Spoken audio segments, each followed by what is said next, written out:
Hello guys, कैसे हैं आप लोग। मैं अमित तलडा, आपका फ्रेंड फिलोसोफर एंड गाइड। स्वागत है आपका मेरे यूट्यूब चैनल पे। चलिए, ये पार्ट में हम पढ़ने वाले हैं corporate funding and listing CS professional के जून 22 के पेपर में जो न्यूमेरिकल क्वेश्चंस आए थे। ठीक है, जून 22 के पहले जो भी अटेम्प्ट्स हुए हैं उसके सारे न्यूमेरिकल्स ऑलरेडी मैंने पढ़ाए हुए हैं यूट्यूब पे। उसके लिंक डिस्क्रिप्शन में मैं आपको दे देता हूँ फॉर योर रेफरेंस। आप देख सकते हो अगर आपने पहले वीडियोस वाले नहीं देखे। और ये वाले में हम जून 22 का पढ़ने वाले हैं। ठीक है, चलिए आ जाइए। जून 22 में आई थिंक 4 न्यूमेरिकल आए थे, 4 न्यूमेरिकल। ठीक है, तो अच्छा खासा वेटेज था न्यूमेरिकल का और सिमिलर क्वेश्चंस ही आए थे। ठीक है, ध्यान देना है। चलो आ जाओ, सबसे पहले क्वेश्चन 2 बी, क्वेश्चन 2 बी। ठीक है, सेम क्वेश्चन आया है, effective rate of interest on commercial paper. ठीक है, एनुअलाइज्ड रिटर्न आपको इसमें निकालना होता है। कमर्शियल पेपर आपको पता ही होगा, शॉर्ट टर्म इंस्ट्रूमेंट है। 30, 60, 90, 120 कुछ तो डेज का होता है, आए ख्याल में। तो वो कॉस्ट जो भी आप बेयर कर रहे हो वो उसी टेनोर की होती है, 30, 60, 90 है जो भी आपका एक्चुअल टेनोर है। तो उसको आपको एक इफेक्टिव एनुअल इंटरेस्ट रेट में कन्वर्ट करना होता है कि साल का कितना कॉस्ट आप बेयर कर रहे हो। ठीक है, for comparison purpose, for comparison with bank loans और अदर फंडिंग अपॉर्चुनिटीज जो आपके पास होती हैं, उससे कंपेयर करने के लिए आपको इफेक्टिव एनुअल इंटरेस्ट रेट निकालना होता है और वही हमको इस केस में निकालना होता है। ठीक है, इस क्वेश्चन में एक चीज है जहां आपको अजम्पशन लेना पड़ेगा। ठीक है, तो मैं बता दूंगा क्या अजम्पशन इंस्टीट्यूट ने लिया है and we will go by our institute. ठीक है, चलिए स्टार्ट करते हैं। MSc limited would like to issue commercial paper, calculate the effective interest yield. ठीक है, इंटरेस्ट यील्ड क्या है, एनुअली होती है नॉर्मली। ठीक है, effective annual yield of commercial paper from the following data. Face value है 10 लाख रुपीज। आपको पता ही होगा कमर्शियल पेपर डिस्काउंट पे इशू होता है, एक डिस्काउंट इंस्ट्रूमेंट है, उस पर कोई रेगुलर इंटरेस्ट नहीं मिलता है। जो भी इंटरेस्ट है वो आपके इशू प्राइस में ही माइनस कर दी जाती है। इशू एट डिस्काउंट होता है और रेडीमेबल एट पार होता है। तो जो इशू प्राइस है और जो रिडम्पशन प्राइस है यही आपकी अर्निंग होती है। ठीक है, तो हम इसको कंपनी के एंगल से निकाल रहे हैं कि कंपनी का टोटल खर्चा कितना है, इंटरेस्ट कॉस्ट कितना है, ये आपको निकालना है। तो इसमें जो डिस्काउंट आप दे रहे होते हो वो तो आता ही आता है, इशू एक्सपेंसेस भी इंक्लूड किए जाते हैं। ठीक है, ध्यान देना। तो दिया हुआ है face value 10 lakh rupees, sales price दिया हुआ है, कस्टमर से आप कितना ले रहे हो, इन्वेस्टर से 9,91,000। तो डिस्काउंट कितना है, 9,000, 9,000 ऑन 9,91,000। ठीक है, तो कस्टमर जो इन्वेस्टर है वो 9,91,000 आपको देगा और उसको मेच्योरिटी पे 10 लाख रुपीज का फेस वैल्यू वापस मिलेगा। तो 9,000 अर्न करेगा on an investment of 9,91,000। Clear है, कितना टेनोर है, 120 डेज। ठीक है, 120 डेज का ही टेनोर है, 120 डेज में वो 9,000 कमाएगा। अब इसमें आपका कुछ खर्चा है, कंपनी का कुछ खर्चा है इशू करने का, ब्रोकरेज एंड अदर चार्जेस 2.5%। तो यहां आता है हमारा अजम्पशन कि 2.5% किसका, इसका बेस क्या है वो आपको अज्यूम करना पड़ेगा फॉर कैलकुलेशन पर्पस। तो वो फेस वैल्यू भी हो सकता है और वो सेल प्राइस भी हो सकता है, कुछ भी अज्यूम किया जा सकता है। तो let's go by our institute. तो इंस्टीट्यूट का अजम्पशन है फेस वैल्यू, फेस वैल्यू पे इंस्टीट्यूट ने लिया है तो हम भी फेस वैल्यू पे ही लेंगे। ठीक है, तो 2.5% आपका पूरा खर्चा है इशू का, इशू का एक्सपेंस जो होता है, ब्रोकरेज एंड अदर चार्जेस। ठीक है, तो कंपनी के एंगल से आप सोचो, कंपनी के एंगल से सोचो, कंपनी को ये 9,000 डिस्काउंट भी देना पड़ रहा है, ये भी उनका एक्सपेंस है, और ये जो 2.5% आपका ब्रोकरेज एंड अदर चार्जेस लगा है ये भी आपका खर्चा है। तो पूरा मिला के आपका कितना खर्चा है ये आपको निकालना है और पूरे साल भर का निकालना है। क्लियर है, तो ये आपको निकालना है और दिया हुआ है कंसिडर 1 ईयर एज 360 डेज। ठीक है, तो अजम्पशन लेने की जरूरत ही नहीं है, दिया हुआ है। तो इसका फॉर्मूला होता है typical, effective annual interest yield is equal to, ठीक है, टोटल आपका जो भी एक्सपेंस है, टोटल एक्सपेंस अपॉन जो पैसा आपको मिला यूज करने के लिए, ठीक है, नेट प्रोसीड्स आप उसको कह सकते हो कि आपको यूज करने के लिए कितना मिला। जब भी हम कोई सिक्योरिटी का कॉस्ट निकालते हैं तो हमेशा उसका बेस जो लेते हैं ना कॉस्ट निकालने के लिए परसेंटेज में, वो कितना पैसा आपको यूज करने के मिला वो देखते हैं। इवन ये आपने एग्जीक्यूटिव में भी पढ़ा होगा, एफएम में, ठीक है, इशू प्राइस या नेट प्रोसीड्स ये सब लिया जाता है, ठीक है। तो ये हम लेंगे। अब प्रॉब्लम क्या है कि इसका जो बेस है वो 120 डेज है। अगर आप यहां कुछ भी नहीं करोगे तो जो कॉस्ट निकलेगा वो 120 डेज का होगा। बस यही आपका ध्यान नहीं जाएगा और यही इसका ट्रिकीनेस है कि ये जो खर्चा है और ये जो प्रोसीड्स है ये सब 120 डेज के हैं। तो अगर आप ऐसे ही कैलकुलेट कर लोगे कॉस्ट तो वो 120 डेज की ही होगी। हमको एनुअल निकालना है, इफेक्टिव एनुअल इंटरेस्ट यील्ड, आए ख्याल में। तो इसको किया जाता है डिवाइडेड बाय 120। डिवाइडेड बाय 120 किया तो क्या होगा, 1 डे का कॉस्ट निकलेगा। 120 डेज के कॉस्ट को आप 120 से डिवाइड करोगे तो 1 डे का आ जाएगा। और हमको कितने का निकालना है, साल का। और एक साल में कितने डेज होते हैं, 360। तो मल्टीप्लाई कर दो, 1 डे को 360 डेज से मल्टीप्लाई करोगे तो एनुअल कन्वर्ट हो जाएगा, ठीक है। तो इनटू हम कर रहे हैं 360, तो इनटू 360 डिवाइडेड बाय 120 और परसेंटेज में कैलकुलेट करना है, इसीलिए हम करेंगे इनटू 100।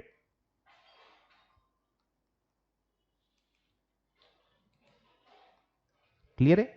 तो ये टिपिकल स्ट्रक्चर होता है। अब मुझे बताओ टोटल एक्सपेंस कितना है।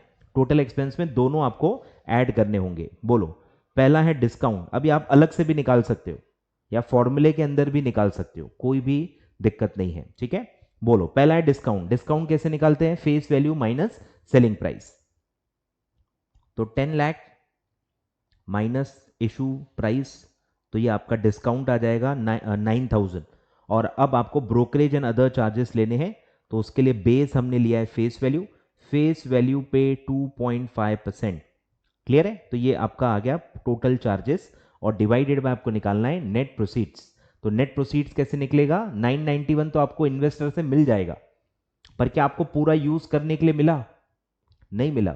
आए ख्याल में। उसमें से आपको ब्रोकरेज भी हाथों हाथ तभी के तभी इशू करते वक्त आपको पे करना होता है, ठीक है। तो ये आएगा 991 माइनस जो आपका ब्रोकरेज था वो कितना आएगा, 10 लाख इंटू 2.5%, ठीक है, इंटू 360 डिवाइडेड बाय 120 इंटू 100। बोलो तो क्या क्या आएगा, पहला आएगा 9000 plus 10 lakh into 2.5%, that will come to 25,000 divided by 9,91,000 minus 25,000, that will come to 9,66,000। तो आपने एक्चुअली कितना पैसा यूज किया होगा इस कमर्शियल पेपर के थ्रू, आपको यूजेबल फंड्स कितने मिले होंगे, 9,66,000 ओनली, ठीक है। तो इंटू 360 डिवाइडेड बाय 120 इंटू 100। बोलो निकालो, 9,000 plus 25,000 that is 34,000 divided by 9,66,000 divided by 120 into 360 into 100, तो that will come to 10.559 यानी कि 10.56 पर एनम, ठीक है। ये एनुअल इंटरेस्ट रेट है, effective annual cost of commercial paper. Clear है। इस तरह से ये सॉल्व होता है। लिखो,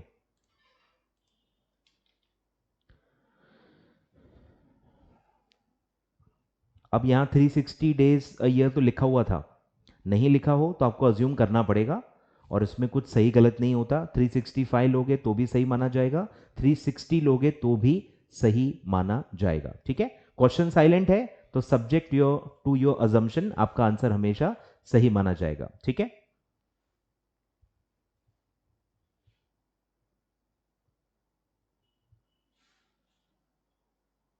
चलिए पॉज करके आप लिख लो, मैं आगे बढ़ता हूं, ठीक है। सिंपल था, सिंपल था। 5 मार्क्स का क्वेश्चन है, 5 मार्क्स का क्वेश्चन है, बहुत ही निहायत ही सिंपल है, ठीक है। चलो, तो इस टाइप का अगर आया तो आई होप आप पूरे में से पूरे मार्क्स लोगे या एटलीस्ट 4.5 मार्क तो ले ही लोगे, ठीक है।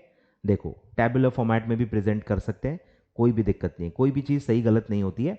एज इट इज़ डेटा उन्होंने पूरा लिखा है, ठीक है। और यहाँ उन्होंने अलग से देखो निकाला है ब्रोकरेज और फिर है नेट सेल प्राइस 966। तो पहले अलग से वर्किंग करके निकाल सकते हो, फिर आगे यूज कर सकते हो, या फॉर्मूले के अंदर भी निकाल सकते हो, ठीक है। और फिर देखो यील्ड का फॉर्मूला यूज किया है, face value minus sales price, ठीक है। तो इन्होंने सीधे नेट सेल प्राइस ले लिया, जिसमें इन्होंने ब्रोकरेज भी माइनस कर लिया, आंसर सेम ही आता है। न्यूमरेटर आपका 34,000 ही आएगा। अगर आप 9,000 प्लस 25,000 करोगे तो भी उतना ही आएगा। आप 966 कैलकुलेट करोगे, 10 लाख माइनस 966 करोगे तो भी 34,000 ही आने वाला है। क्लियर है? तो कोई भी इसमें दिक्कत नहीं है, जैसा आपको सही लगे आप वैसा कैलकुलेट कर सकते हो, आंसर सेम ही आता है, ठीक है। तो ये आपका आएगा 34,000 divided by net selling price जो आएगा 9,66,000 divided by maturity period which is 120 and multiplied by 360, question में दिया हुआ है, इनटू 100, क्योंकि हमको परसेंटेज में ये कैलकुलेट करना होता है। क्लियर है? तो एग्जैक्टली आपका आंसर आएगा 10.559, दैट इज 10.56। क्लियर है? यहां तक क्लियर है? बढ़े आगे, चलो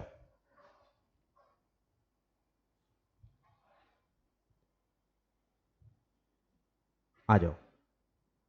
सिमिलर क्वेश्चन आया था पहले भी, ऐसा क्वेश्चन आ चुका है। Question is on limit of LC, ठीक है। एलसी की लिमिट कितनी चाहिए, यूज कितनी आएगी, या कितना आपको रिक्वायरमेंट है वो आपको निकालना है, ठीक है। थोड़ा अलग क्वेश्चन है बट काफी आसान है, ठीक है। चलो आ जाओ आ जाओ।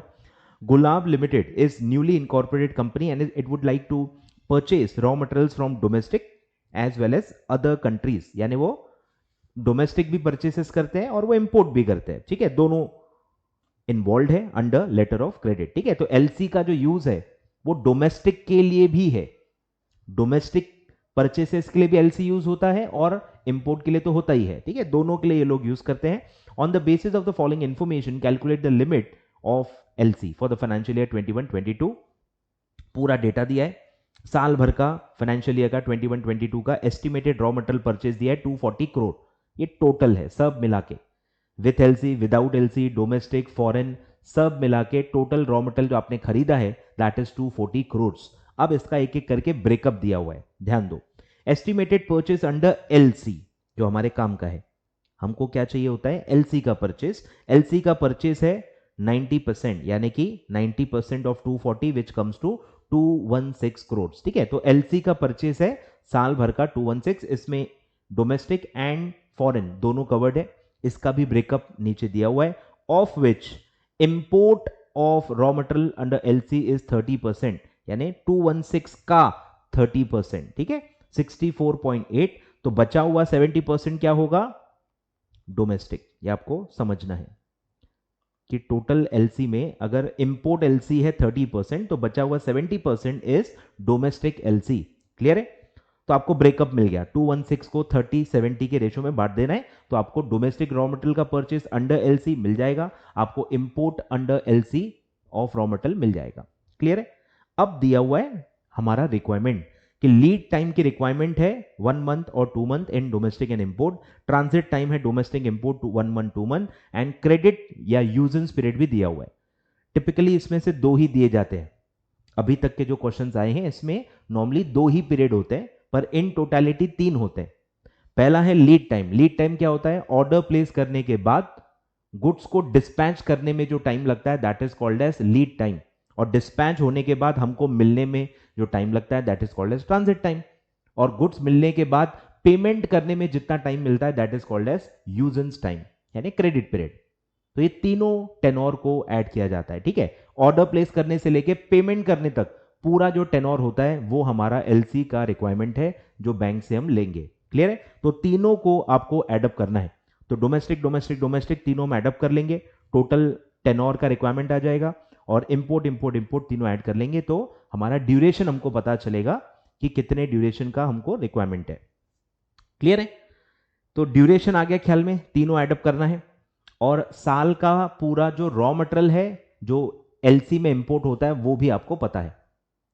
तो बस आपको प्रपोर्शनेट लेना है कि साल का कितना है, उसके हिसाब से जितना ड्यूरेशन है ट्रांजिट टाइम ये सब तीनों मिला के उसका प्रो राटा अमाउंट कितना है, उतने एलसी के अमाउंट की लिमिट आपको चाहिए होगी। क्लियर है? चलो बढ़े आगे, तो बोलो कैसे करेंगे इसको सॉल्व। टैबुलर फॉर्मेट में कर सकते हो, कोई दिक्कत नहीं है। बोलो। तो डोमेस्टिक,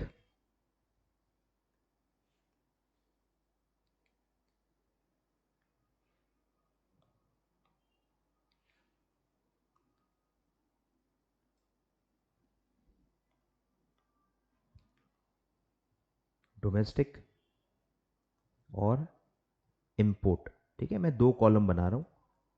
ठीक है, प्रेजेंटेशन बहुत फ्लेक्सिबल होती है, आप अपने हिसाब से कैसे भी प्रेजेंट कर सकते हो, आंसर बस आपका सेम आना चाहिए। ठीक है, डोमेस्टिक और इंपोर्ट, ठीक है, ऐसा मिला के टोटल कॉलम भी बना सकते हो, कोई दिक्कत नहीं है। बोलो। तो सबसे पहले हमको निकालना है एनुअल रॉ मटेरियल परचेज। बोलो। Annual raw material purchase under LC. ठीक है, बोलो। डोमेस्टिक कितना था, इसमें दिया ही हुआ है इंपोर्ट का 64.80 करोड़, ऊपर लिख सकते हो रुपीज इन करोड़। ठीक है, तो जो रिमेनिंग है 70% वो आप ले सकते हो, 216 करोड़ इंटू 70%,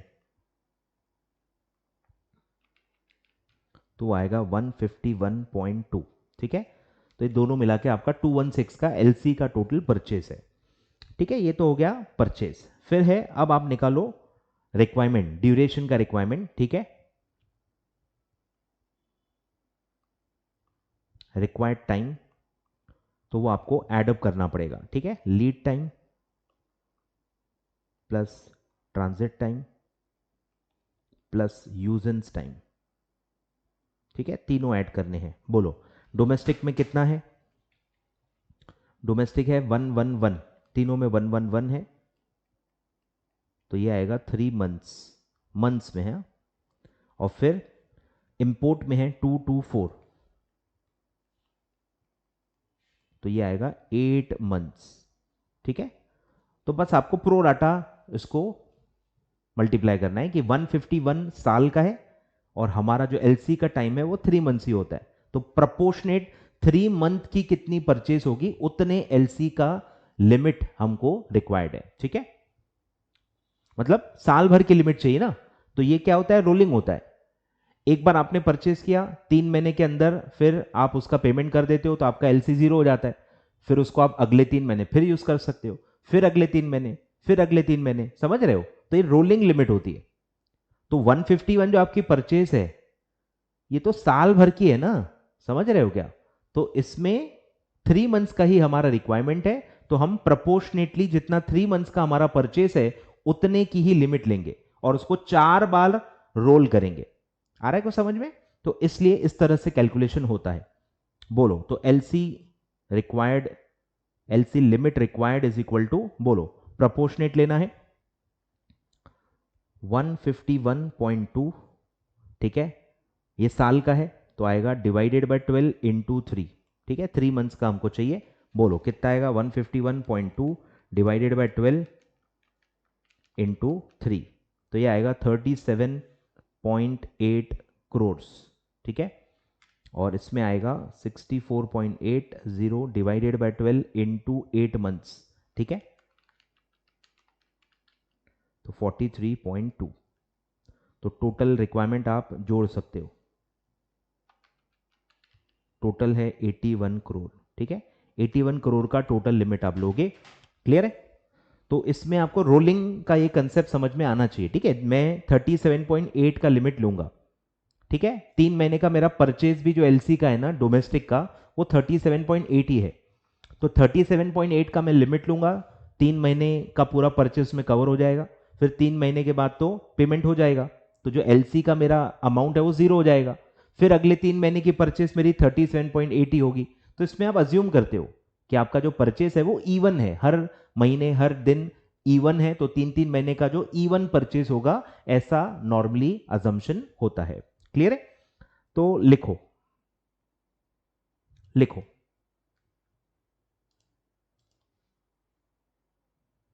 हेडिंग वगैरह दे देना, statement showing LC required for financial year 21-22, heading लिखते जाना और फाइनल आंसर भी लिख देना, therefore the LC requirement for financial year 21-22 is 81 crore, ऐसा फाइनल आंसर भी लिख देना।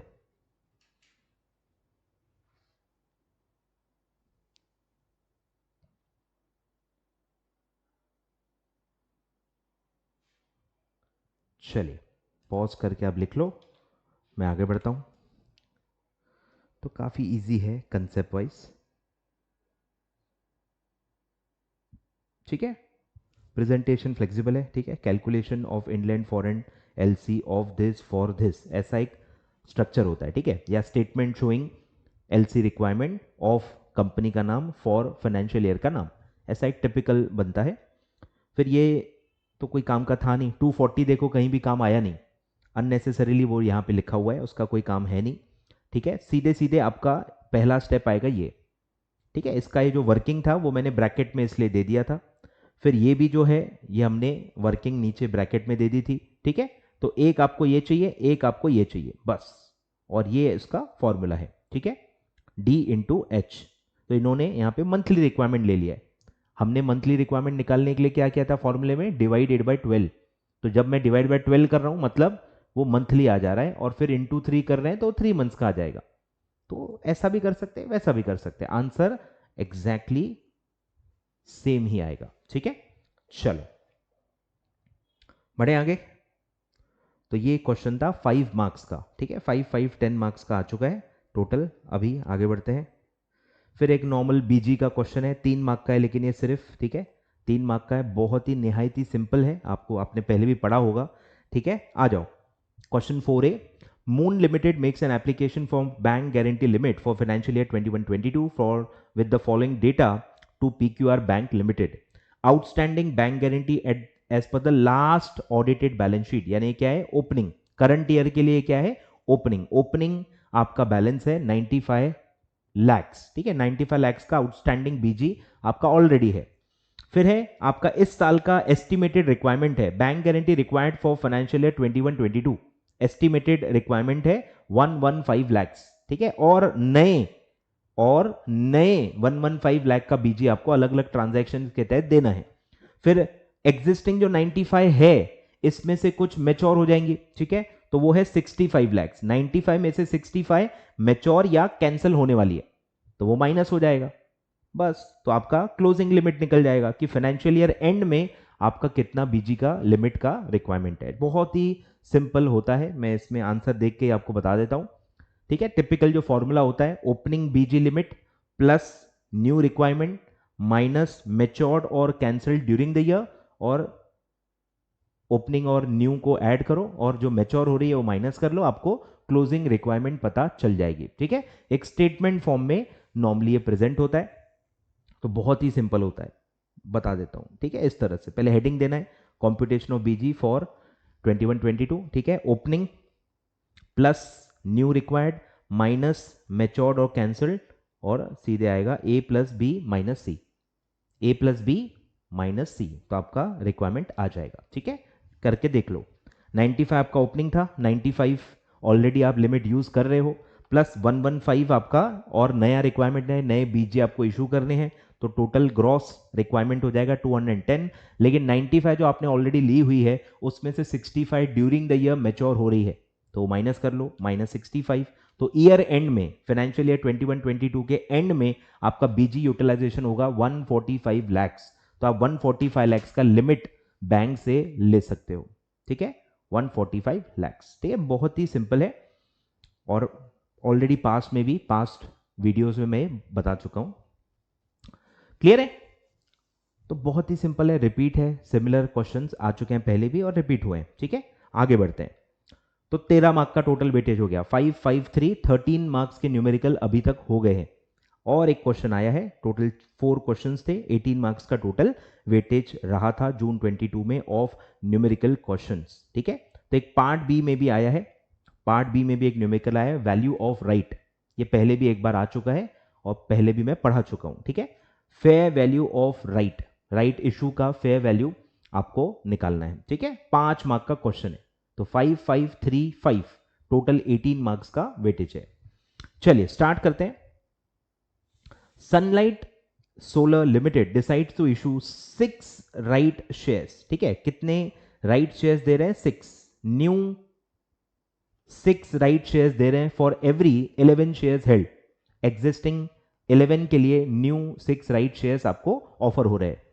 The right issues are priced at 561, ठीक है, ये जो नए 6 राइट शेयर्स आप सब्सक्राइब कर सकते हो, that is a discounted price then the current market price, और वो है 561। जबकि present present cum right price मतलब जिसमें राइट इशू का जो इफेक्ट है वो इंक्लूडेड है। जब भी आप राइट इशू देते हो उसमें एक इफेक्ट आता है, मार्केट प्राइस धीरे धीरे बढ़ते जाती है, क्योंकि लोग वो शेयर्स खरीदना चाहते हैं, क्योंकि उनको पता है कि कुछ समय में रिकॉर्ड डेट अनाउंस होगी और ये 11 शेयर्स के बदले में उनको सस्ते में 6 शेयर्स खरीदने का राइट मिलेगा। तो उसका इफेक्ट आ जाता है। इफेक्ट आ जाता है मतलब जब भी बेनिफिशियल कोई अनाउंसमेंट होती है, बेनिफिशियल अनाउंसमेंट होती है, बेनिफिट्स की अनाउंसमेंट होती है, तो करंट मार्केट प्राइस बढ़ते जाता है। तो ये नॉलेज में आ चुका है कि आप राइट इशू देने वाले हो, तो इन्वेस्टर का रिएक्शन उसमें इंक्लूड हो चुका है, ठीक है। तो ये प्राइस है 785। राइट इशू के अनाउंसमेंट के बाद कम राइट प्राइस जो चल रही है वो है 785। तो 785 का जो प्राइस अभी चल रहा है वो सेम शेयर्स आपको 561 में दिया जाएगा, 561 में डिस्काउंटेड प्राइस पे आपको दिया जाएगा, और एवरेज फ्लोटिंग कॉस्ट है 10 रुपीज, ठीक है। एवरेज कॉस्ट यहां पे कोई काम की नहीं है, क्योंकि हम कॉस्ट नहीं निकाल रहे, हम फेयर वैल्यू निकाल रहे हैं। फेयर वैल्यू निकालते समय कॉस्ट का कोई यूज नहीं होता है, तो ये आपको इग्नोर करना है, ठीक है। फ्लोटेशन कॉस्ट आपको इग्नोर करना है, क्योंकि इन्वेस्टर के एंगल से निकल रहा है, ये कंपनी के एंगल से नहीं निकल रहा है। कॉस्ट कब यूज होता है? जब आप कंपनी के एंगल से निकाल रहे हो, हम ये इन्वेस्टर के एंगल से निकाल रहे हैं। Calculate the fair value of right, तो इसके दो तरीके दिए हुए इंस्टीट्यूट ने, जो मुझे इजी लगता है मैं वो आपको पढ़ाने वाला हूं, ठीक है। चलिए, तो इसका एक सिंपल कंसेप्ट होता है, ठीक है, फेयर वैल्यू ऑफ राइट।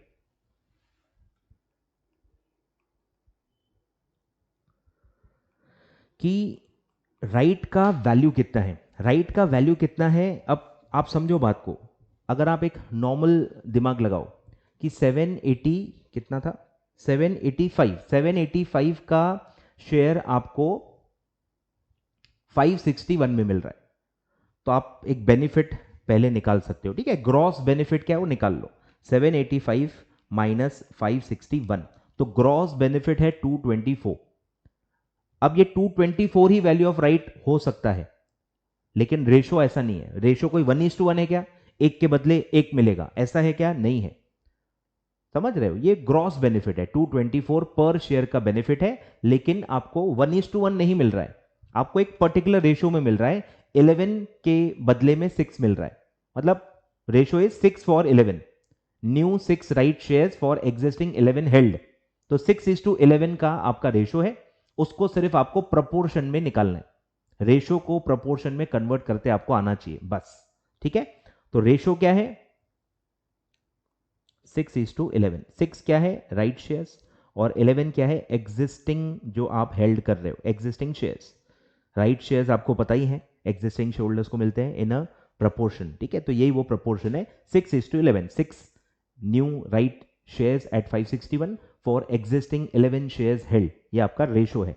अब इसको आपको सिर्फ प्रपोर्शन में कैलकुलेट करना है। प्रपोर्शन कैसे निकालते हैं? 6 डिवाइडेड बाय इन दोनों का टोटल, यानी कि 17। तो राइट शेयर का एक्चुअली प्रपोर्शन कितना है? 6/17। तो अगर कोई 11 शेयर्स होल्ड करने वाले शेयर होल्डर ने 6 न्यू शेयर्स ले लिए, तो आफ्टर राइट इशू क्या होगा? उसके पास कितने शेयर्स हो जाएंगे? 17। तो ये आपको इंटरप्रिटेशन निकालना है कि मेरे पास 11 है, सपोज मेरे पास 11 ही है, तो 11 के लिए मेरे पास न्यू 6 शेयर्स मुझे मिलेंगे, तो मेरे आफ्टर राइट इशू सब्सक्राइब करने के बाद कितने शेयर हो जाएंगे? 17। तो राइट शेयर का प्रपोर्शन कितना है मेरे 17 शेयर्स में? 6/17। आ रहा है कुछ समझ में? 6 बाय टोटल लेते हैं 17, और एग्जिस्टिंग शेयर्स थे 11/17, तो ये आपका प्रपोर्शन आएगा, ठीक है। तो proportion of right shares into ये जो मैंने आपको बेनिफिट बताया था, बेनिफिट क्या है? मार्केट प्राइस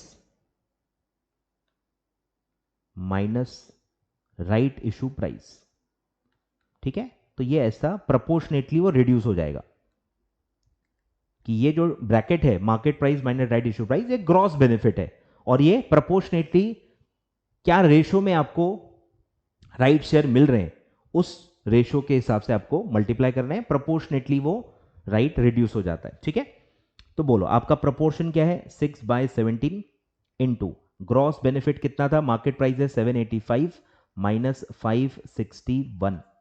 बोलो निकालो, पहले ब्रैकेट सॉल्व करो, 785 माइनस 561 तो आएगा 224 इंटू 6 डिवाइडेड बाय 17। तो आपके एक शेयर का जो वैल्यू है, राइट बेनिफिट है, वो है 79.06 पर शेयर। आप समझो बात को, ये पर शेयर होता है कि एक एग्जिस्टिंग शेयर के बदले में आपको कितने राइट शेयर का बेनिफिट मिल रहा है, 79 रुपीज। बेस पर शेयर होता है, आ रहा है को समझ में? 6 आपको मिले थे, लेकिन वो पर शेयर है क्या? एक के बदले 6 मिल रहे हैं क्या? नहीं, 11 के बदले में 6 मिल रहे हैं। तो ये जो 224 का पूरा बेनिफिट है प्रोपोर्शनेटली रिड्यूस हो जाता है, क्योंकि आप पर शेयर निकाल रहे हो। आप क्या निकाल रहे हो? पर शेयर। आए ख्याल में? तो पर एग्जिस्टिंग शेयर आपको राइट का जो बेनिफिट मिल रहा है, राइट इशू का जो बेनिफिट मिल रहा है, दैट इज 79 रुपीज। क्लियर है? क्लियर है क्या? तो ऐसे आपको निकालना है, ये लॉजिकल है, तो इसमें आपको ज्यादा रटना नहीं पड़ेगा। जो दूसरा ऑल्टरनेटिव आंसर है वो आपको याद करना पड़ेगा, जो कि मुझे पसंद नहीं है। ठीक है, आप लॉजिकली ऐसे फॉर्मूले से याद रखो, सिंपल आंसर आ जाता है। ठीक है, लिखो।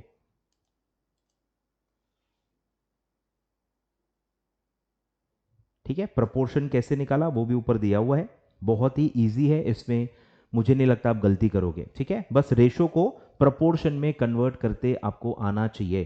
ठीक है,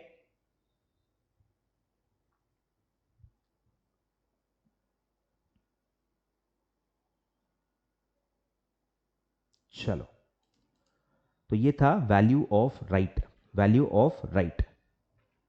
ठीक है, तो ये थे जून 22 के 4 numerical questions of total weightage 18 marks. ठीक है, आई होप आपको सब अच्छे से समझ में आ गए होंगे। वीडियो अच्छा लगा होगा, बोलने की जरूरत नहीं है, वीडियो लाइक कर दो और शेयर करो अपने सेल्फ स्टडी वाले स्टूडेंट्स के साथ, और चैनल सब्सक्राइब कर लो। कॉर्पोरेट फंडिंग के और भी वीडियोस एक एक करके आने वाले हैं। Thank you so much.